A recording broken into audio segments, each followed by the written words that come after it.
राम नारायण राम, राम नारायण राम, राम नारायण राम।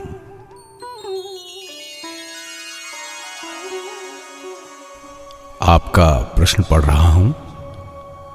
वैदिक युग में देश की शासन पद्धति कैसी थी? आज की तरह उन दिनों कोई आंदोलन हुआ था क्या? इस बारे में आपसे विस्तृत रूप में जानने की इच्छा है।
व्यवस्था नहीं करते हैं, पर समाज एवं व्यक्ति को उसका कितना लाभ मिलता है। अभी कुछ नहीं बोल रहा हूं, मैं केवल ये कहना चाहता हूं कि यहीं की तरह वैदिक युग में भी विधान था। समाज गठन और देश शासन के लिए पूजा पाठ यज्ञ जाप का विधान वेदज्ञों ने बता रखा था। तत्कालीन समाज उसी रूप में चलता था।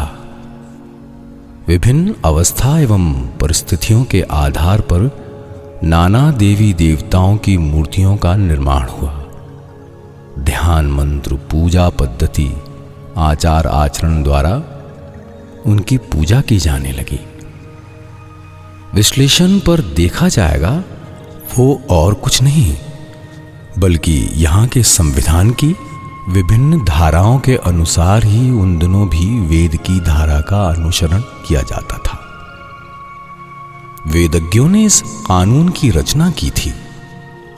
उसी के आधार पर देश में शासन चलता था। वेद में जिन देवी देवताओं का संकेत दिया गया है वो स्वर्ग में स्थान बनाने के लिए नहीं बल्कि मृत्युलोक को स्वर्ग बनाने के लिए है। परलोक और पाप पुण्य की सोच पर यह सृष्टि नहीं की गई थी। पाप पुण्य स्वर्ग नरक की बातें आज के ढोंगी धर्म व्यवसायियों की उपज है। उन दिनों इसकी सृष्टि उद्दंडता को दूर कर श्रृंखला स्थापित करने, अज्ञानता को मिटाकर ज्ञान का प्रकाश जलाने के लिए हुई थी। हिंसा द्वेष दलबाजी सांप्रदायिकता को हटाकर स्नेह प्रेम माया ममता बंधुत्व के बंधन में सबको बांधे रखने के लिए इसकी देवी देवता ध्यान मंत्र पूजा पद्धति विधि व्यवस्थाओं का विश्लेषण कर देखा जा सकता है कि सभी कुछ वास्तविकता पर आधारित रचनाएं थीं। काल्पनिकता उनमें नहीं थी। एकता एकनिष्ठता सुशासन दुष्ट दमन शिष्ट पालन कैसे हो, सारी बातें नाना रूप में प्रकाश में आई हैं। मूर्ति पूजा हो या विभिन्न आचार अनुष्ठान, वेदज्ञों ने सब कुछ व्यक्ति एवं समाज की उन्नति के उद्देश्य से बनाए। सुंदर श्रृंखलाबद्ध देश शासन हेतु तैयार किए थे, जिनके लिए इन सभी का निर्माण हुआ। वो भी तहे दिल से इसे ग्रहण कर चुके थे। उनके मन में कोई संदेह नहीं उठा। आज वो स्वच्छता खो चुकी है। एक दिन जो सहज पद्धति थी आज वो केवल संस्कार पर आ खड़ी हुई है। इसी वजह से आज संदेह द्वंद्व दलबाजी सांप्रदायिकता पनप उठी है। इस द्वंद्व की सृष्टि में एक स्वार्थ सिद्धि के लिए वेद के अर्थ को विकृत कर व्याख्या की, गलत समझाया और समाज को विभ्रांत किया। द्वंद्व रूपी हथौड़े से समाज को इस रूप से घायल कर रहे हैं कि वो सिर उठाकर खड़ा नहीं हो पा रहा है। मानव मन स्वभावतः दुर्बल होता है। पानी की धार की तरह मन भी निम्नगामी होता है।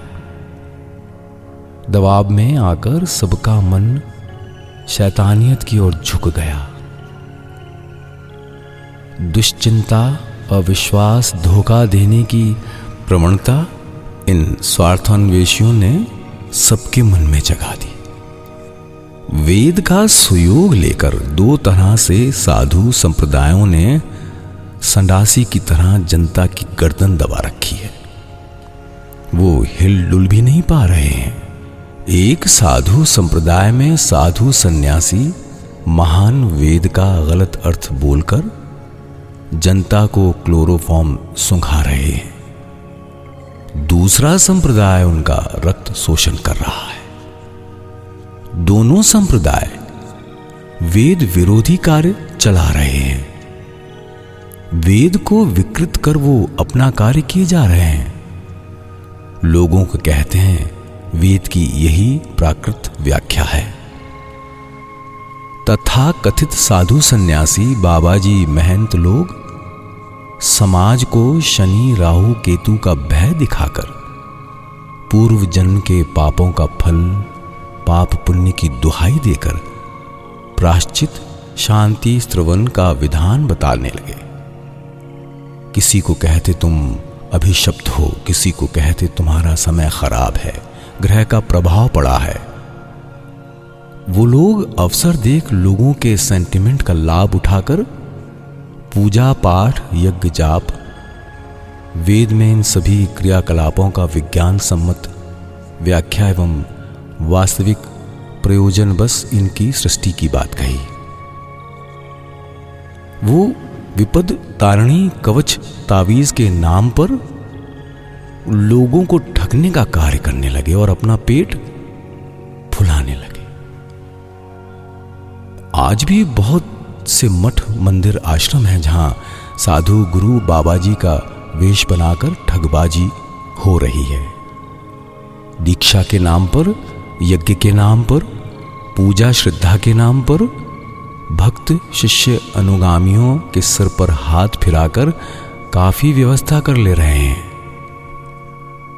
नाना प्रकार ढोंग दिखाकर मठ मंदिर प्रतिष्ठान के नाम पर अर्थोपार्जन किए जा रहे हैं। इन्हीं के साथ सहयोग दे रहा है और एक दूसरा साधु संप्रदाय जो सेवा करने के बहाने अपना व्यवसाय चला रहे हैं, ये भी वेद का नाम बेचकर वेद विरोधी कार्य कर रहे हैं। वेद कहता है समाज को इस प्रकार गठन करो ताकि कोई भी व्यक्ति भूखा ना रहे, आश्रयहीन नहीं रहे और ये शोषक गोष्ठी स्वयं अभाव सृष्टि कर बाजार दर बढ़ा रहे हैं। वस्तुओं की कीमत जितनी बढ़ रही है, उनके फटकाबाजी का व्यापार उतना ही फल फूल रहा है। दूसरे लोग अन्न के अभाव, वस्त्र के अभाव, शिक्षा के अभाव, आश्रय के अभाव से मर जाएं, कोई फर्क नहीं पड़ता। अपनी गद्दी कारोबार बरकरार रहनी चाहिए। कीमतें तो बढ़ रही हैं, साथ साथ मिलावट में भी तेजी आई है। कीमत चुकाने पर खांटी चीज नहीं मिलती। खांटी में है केवल माटी, पानी, हवा और आकाश, क्योंकि इन्हें खरीदने में पैसा नहीं लगता। अतः पेट भर हवा पियो, पानी पियो और आकाश की ओर देखते हुए मिट्टी पर सो जाओ। लगता है जैसे ये दोनों संप्रदाय पार्टनरशिप में कारोबार करने उतरे हैं। कारोबार का गोपन कोड है। एक दल का शनि राहु की दशा बताकर लोगों को डर दिखाना और 20 इंजेक्ट कर क्लोरोफॉर्म की तरह बेहोश करना। दूसरे इस अवसर का लाभ उठाकर उसके शरीर का रक्त चूस लेते हैं, अतः असुविधा नहीं होती। एक दल आशीर्वाद के नाम पर सिर पर हाथ फेरता है और दूसरा दल अवसर का लाभ उठाकर गले पर चाकू रख देता है। एक दल त्याग के नाम पर गला काटता है, दूसरा संचय कर धड़ अलग कर रहा है। ऐसा हो सकता है इनका संकेत वेद ने बहुत शताब्दी पहले ही असुर और राक्षस का उल्लेख कर दे रखा है। वेद ने कहा, जो वेद के लय को बिगाड़कर विकृत रूप में समाज में पेश करे वो असुर है, और वो राक्षस है जो लोगों के हक को छीनकर अपना संचय बढ़ाते हैं, लोगों का रक्त चूसते हैं और अपनी स्वार्थ पूर्ति करते हैं। एक दिन ऐसे लोग सिर चढ़ बैठेंगे। समय रहते ही वेदज्ञों ने सबको आगाह कर दिया था अपनी सावधान वाणी द्वारा। आज जिस प्रकार पत्रकार लोग अपनी पत्रकारिता द्वारा लोगों को आगाह करते हैं, उस प्रकार की व्यवस्था वैदिक युग में भी थी। संवाद पत्र तो नहीं था, पर संवाद प्रचारक थे। ये भी वेदांतों के प्रतीक थे। वेद पाठ में वो भी दक्ष एवं अनुभवी थे। वेदज्ञों की एक श्रेणी विभिन्न मंत्रों श्लोकों द्वारा संविधान रचना करते, दूसरा दल जगह जगह उसका प्रचार प्रसार करते। ये वेद प्रचारक जन जागरण के उद्देश्य से सर्वत्र परिभ्रमण कर एवं वेद के तत्वगान कर प्रचार करने लगे। सबको वेदवाणी सुनाने लगे, वेद के मर्मार्थ समझाने लगे।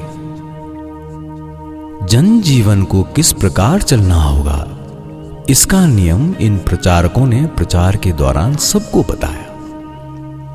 जगह जगह संवाद पहुंचाना संवाद पत्र का प्रधान उद्देश्य है और संवाद परिवेशन के माध्यम से जागरण, जनमत गठन, जनसेवा और जन कल्याण ही संवादिकता की प्रधान भूमिका है। आज अधिकतर संवादकों में इसकी कमी दिखती है। वैदिक युग में वेद प्रचारक अच्छी बुरी बातों को सही निसंकोच बताया करते थे। संवाद बांटकर ही अपना कर्तव्य शेष नहीं करते, बल्कि संवाद के परिप्रेक्ष्य में न्याय सत्य की स्थापना कैसे हो, किस प्रकार असुरों राक्षसों के चंगुल से देश, जाति एवं व्यक्ति की रक्षा की जाए, उसका विधान भी बताते थे। अन्याय का फैसला वेदवाणी द्वारा किस प्रकार किया जाए, इसका भी संकेत देते थे। संवाद द्वारा कुछ घटनाओं का उल्लेख करने मात्र से लोग खुश नहीं होते। वो चाहते घटना के संग उसके अंत का भी उपाय बताया जाए। आजकल संवाद पत्रों में केवल समालोचना पर समालोचना ही दिखती है, निदान का कोई मार्ग नहीं दिखता।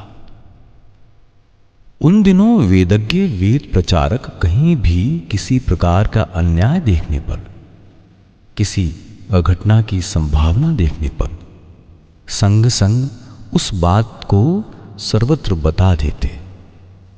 सभी इकट्ठा हो सभा कर उसके निदान की नीति बना सबके समक्ष रखते। संग्राम के लिए आगे बढ़ने को प्रोत्साहित किया करते। अविचार, अन्याय, त्रुटि, शोषण एवं जमाखोरी की गंध मिलते ही विपद के संकेत का घंटा बजाकर सबको सजग कर दिया करते। युद्ध के समय शत्रु पक्ष के आक्रमण का आभास मिलते ही जिस प्रकार आजकल सायरन बजाकर देशवासियों को सजग करने की प्रथा है, उसी प्रकार उन दिनों भी विभिन्न प्रकार की संकेत ध्वनियां हुआ करती थी। एक ध्वनि विपद संभावना की, दूसरी विपद उपस्थिति की और तीसरी विपद मुक्ति की ध्वनि हुआ करती थी। एक बार शंखनाद द्वारा संभावित विपद की सूचना दी जाती। अमुक स्थान पर अन्याय हो रहा है, शत्रु की महक आ रही है, सावधान हो जाओ, अस्त्र लेकर तैयार रहो। दूसरा संकेत मिलते ही कूद पड़ो। 2 बार शंख ध्वनि का मतलब था विपत्ति द्वार पर उपस्थित है। डंडा, लाठी, सोटा, जिसके हाथ जो अस्त्र मिले, छोटे बड़े सभी हाथ में उठा लो और निकल पड़ो। अब बैठे रहने का समय नहीं है, संग्राम में कूद पड़ो, युद्ध आरंभ करो। तीसरा संकेत शंख ध्वनि संकट टलने का होता था। 3 बार शंख बजाकर जताया जाता, युद्ध रुक गया, अस्त्र समेट लो। सब मिलकर बोलेंगे राम नारायण राम, राम नारायण